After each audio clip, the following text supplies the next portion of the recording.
या मापावर किती लिहिले? 100 मिली. ml म्हणजे मिली, हो की नाही? आणि सगळ्यांनी बघून उत्तर द्यायचे. 500 मिली म्हणजे किती बरं? अर्धा लिटर. 500 मिली म्हणजे अर्धा लिटर. बघा आता हे सांगा. 200 मिली बरोबर आहे. आणि हे आहे 1000 मिली. 1000 मिली म्हणजे 1 लिटर. आपण दूध काय काय मोजतो बरं या मापाने? दूध, तेल बरोबर आहे. पाणी, साखर. 1 किलो साखर घ्यायची असेल तर म्हणजे ती ग्रॅम मध्ये घेतली तर 1000 ग्रॅम. ते वजनावर काटा असतो की नाही. फक्त याला पातळ पदार्थ, द्रव पदार्थ मोजण्यासाठी या मापाचा उपयोग केला जातो. दूध, तेल, रॉकेल, पातळ पदार्थ मोजण्याचं माप आहे हे, बरोबर आहे. आता पहा, 1000 मिली म्हणजे 1 लिटर. म्हणा 1000 मिली म्हणजे किती लिटर? 1 लिटर. हे वाचा. 500 मिली म्हणजे अर्धा लिटर, बरोबर आहे. आता पहा, हे अर्धा लिटर, अर्ध्याच्या अर्धा म्हणजे किती होईल बरं? हे 200 आणि हे 50 म्हणजे 250 मिली म्हणजे पाव लिटर. 250 लिटर आपण त्याला पावशेर म्हणतो ना. पावशेर हे 100 मिली. आता मला सांगा, दुकानदाराकडे आपण गेलो आणि त्यांना 1 लिटर किंवा दूधवाले काका सकाळी दूध घेऊन येतात आणि आपण जेव्हा त्यांना 1 लिटर दूध द्या म्हणतो तेव्हा ते या मापाने किती देतील बरं माप? एकच माप देतील. म्हणजे ते काय करणार? असं बरोबर 1 लिटरचं माप घेणार आणि हे तुम्हाला देणार. म्हणजे हे किती लिटर झालं? 1 लिटर झालं, बरोबर आहे.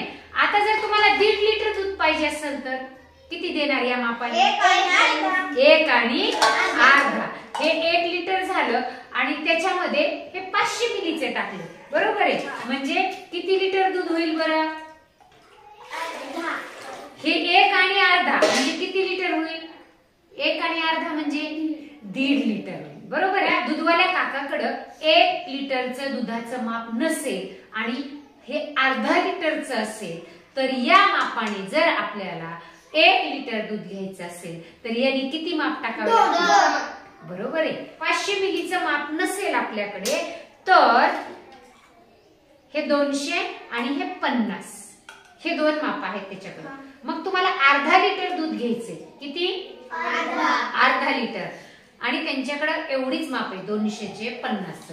तर मग त्यांनी किती माप द्यायला पाहिजे तुम्हाला अर्धा लिटर दुधासाठी? म्हणजे किती बरं? हे 1 हा आणि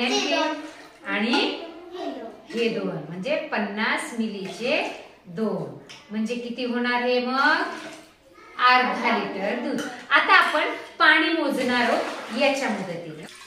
किती बरोबर आपल्याला किती मोजायचे? 2 लिटर पाणी घ्यायचे.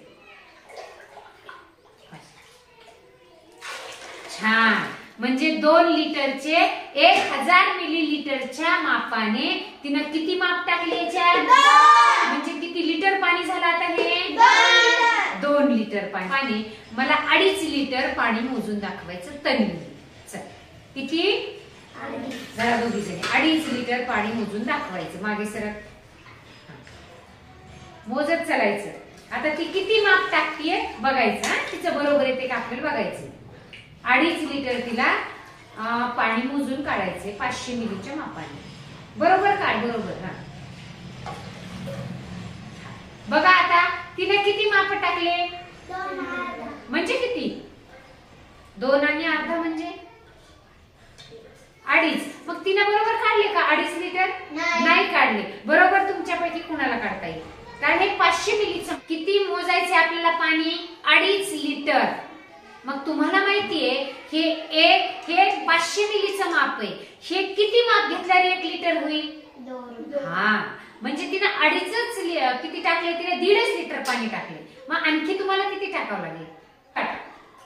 बघा आता 1 नाही झाला, हे अर्धा लिटर झाले.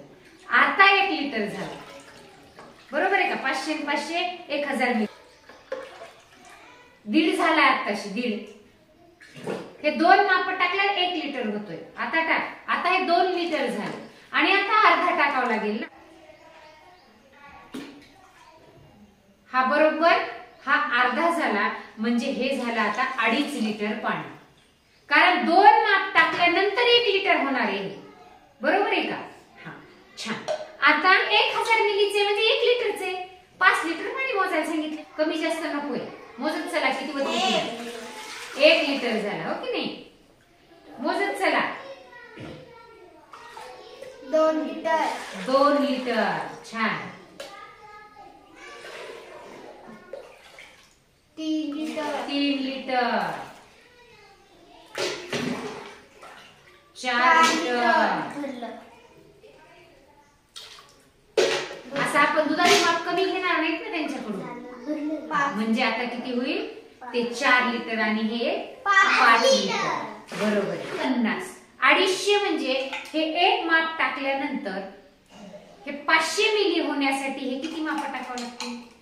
2 टाकावं लागतील. साठी आपल्याला हे मिली लिटर लिटर हे मापनासाठीचे आपले हे काय आहेत हे एकक आहे.